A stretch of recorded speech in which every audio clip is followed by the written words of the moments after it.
ओम श्री गणेशाय नमः।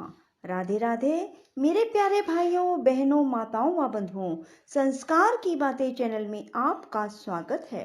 बंधुओं, आज मैं आपके लिए लाई हूँ फागुन मास में सुनी जाने वाले शिव महापुराण की कथा। बंधुओं, फागुन मास में भगवान शिव की पूजा आराधना का बहुत अधिक महत्व है। जो मनुष्य भी फागुन मास में भगवान शिव की अधिक से अधिक आराधना करते हैं, भगवान शिव को जल अर्पित करते हैं, भगवान शिव के श्री शिव महापुराण की कथा को सुनते हैं, भगवान शिव उनकी हर मनोकामना शीघ्र पूरी करते हैं। बंधुओं, यदि आपने हमारे चैनल को अब तक सब्सक्राइब नहीं किया तो जरूर करें और बेल आइकन दबाना ना भूलें, ताकि आपको हमारी आने वाली सभी वीडियोस की जानकारी सबसे पहले हो सके।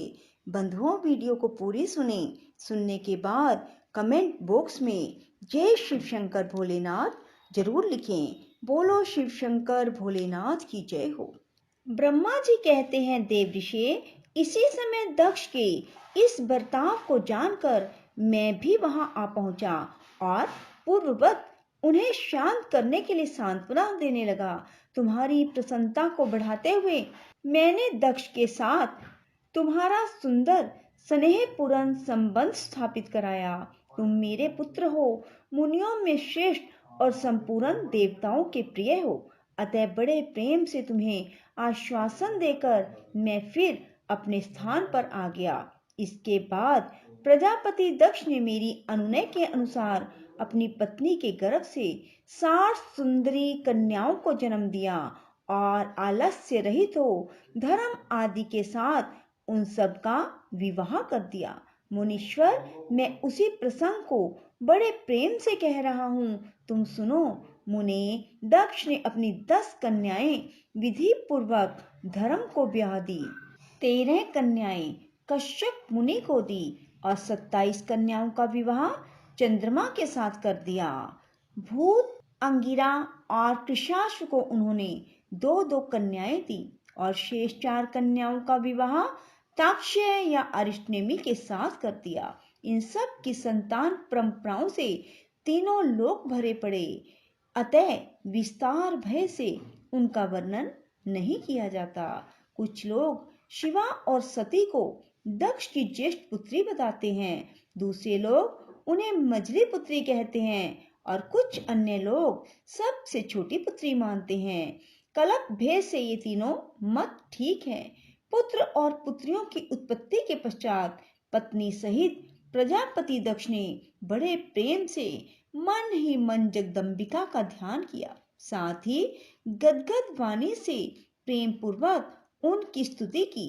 बारंबार अंजलि बांध नमस्कार करके वे विनीत भाव से देवी को मस्तक झुकाते हैं। इससे देवी शिवा संतुष्ट हुई और उन्होंने अपने प्रण की पूर्ति के लिए मन ही मन यह विचार किया कि अब मैं वीरिनी के गर्भ से अवतार लूं। ऐसा विचार कर वे जगदम्बा दक्ष के हृदय में निवास करने लगी। मुनि श्रेष्ठ, उस समय दक्ष की बड़ी शोभा होने लगी। फिर उत्तम समय देखकर दक्ष ने अपनी पत्नी में प्रसन्नता पूर्वक गर्भाधान किया। तब दयालु शिवा दक्ष पत्नी के चित्त में निवास करने लगी। उनमें गर्भ धारण के सभी चिन्ह प्रकट हो गए। तात उस अवस्था में वीरिनी की शोभा बढ़ गई और उसके चित्त में अधिक हर्ष छा गया। भगवती शिवा के निवास के प्रभाव से वीरिनी महामंगल रूपिणी हो गई। दक्ष ने अपने कुल संप्रदाय, वेद ज्ञान और हार्दिक उत्साह के अनुसार प्रसन्नता पूर्वक पुष्पन आदि संस्कार संबंधी श्रेष्ठ क्रियाएं संपन्न की। उन कर्मों के अनुष्ठान के समय महान उत्सव हुआ। प्रजापति ने ब्राह्मणों को अपनी इच्छा के अनुसार धन दिया। उस अवसर पर वीरिनी के गर्भ में देवी का निवास हुआ जानकर श्री विष्णु आदि सब देवताओं को बड़ी प्रसन्नता हुई। सब ने यहाँ आकर जगदम्बा का स्तवन किया और समस्त प्रजा का उपकार करने वाली देवी शिवा को बारंबार प्रणाम किया। वे सब देवता प्रसन्नचित्त हो दक्ष प्रजापति तथा रेणी की भूरी भूरी प्रशंसा करने लगे। अपने अपने स्थान को चले गए। नारद जब 9 महीने बीत गए तब लौकिक गति का निर्वाह कराकर 10वें महीने के पूर्ण होने पर चंद्रमा आदि ग्रहों और ताराओं की अनुकूलता से युक्त सुखद मुहूर्त में देवी शिवा शीघ्र ही अपनी माता के सामने प्रकट हुई। उनके अवतार लेते ही प्रजापति दक्ष बड़े प्रसन्न हुए और उन्हें महान तेज से दीप्यमान देख उनके मन में यह विश्वास हो गया कि साक्षात वे शिवा देवी ही मेरी पुत्री के रूप में प्रकट हुई हैं। उस समय आकाश से फूलों की वर्षा होने लगी, मेघ जल बरसाने लगे। मुनीश्वर सती के जन्म लेते ही सारी दिशाओं में तत्काल शांति छा गई। देवता आकाश में बड़े ही मांगलिक बाजे बजाने लगे। अग्निशालाओं की जलती हुई अग्नियां सहसा प्रज्वलित हो उठी और सब कुछ मंगलमय हो गया। वीरिनी के गर्भ से साक्षात जगदम्बा प्रकट हुई। देख दक्ष ने दोनों हाथ जोड़कर नमस्कार किया और बड़े भक्ति भाव से उनकी स्तुति की। बुद्धिमान दक्ष की स्तुति करने पर जगदम्बा शिवा उस समय दक्ष से इस प्रकार बोली, जिसमें माता वीरिनी ना सुन सके। देवी बोली, प्रजापते तुमने पहले पुत्री रूप में मुझे प्राप्त करने के लिए मेरी आराधना की थी। तुम्हारा वह मनोरथ आज सिद्ध हो गया। अब तुम उस तपस्या के फल को ग्रहण करो। उस समय दक्ष से ऐसा कहकर देवी ने अपनी माया से शिशु रूप धारण कर लिया और शैशव अवस्था प्रकट करती हुई वे वहां रोने लगी।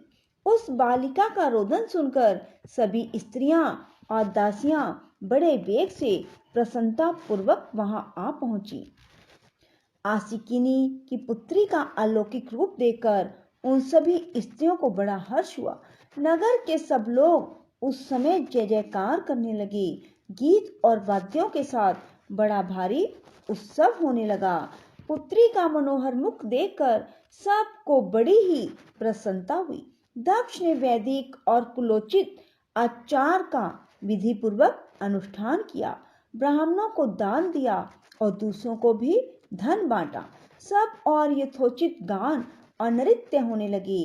भांति भांति के मंगल कृत्यों के साथ बहुत से बाजे बजने लगे।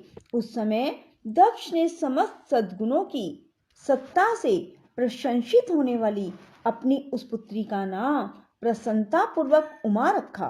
तदंतर संसार में लोगों की ओर से उसके और भी नाम प्रचलित किए गए, जो सब के सब महान, मंगलदायक और विशेषतः समस्त दुखों का नाश करने वाले थे। वीरिनी और महात्मा दक्ष अपनी पुत्री का पालन करने लगे और वह शुक्ल पक्ष की चंद्रकला के समान दिनों दिन बढ़ने लगी। द्विजश्रेष्ठ बाल्य अवस्था में भी समस्त उत्तम उत्तम गुण उसमें उसी तरह प्रवेश करने लगे, जैसे शुक्ल पक्ष के बाल चंद्रमा में भी समस्त मनोहारिणी कलाएं प्रविष्ट हो जाती हैं।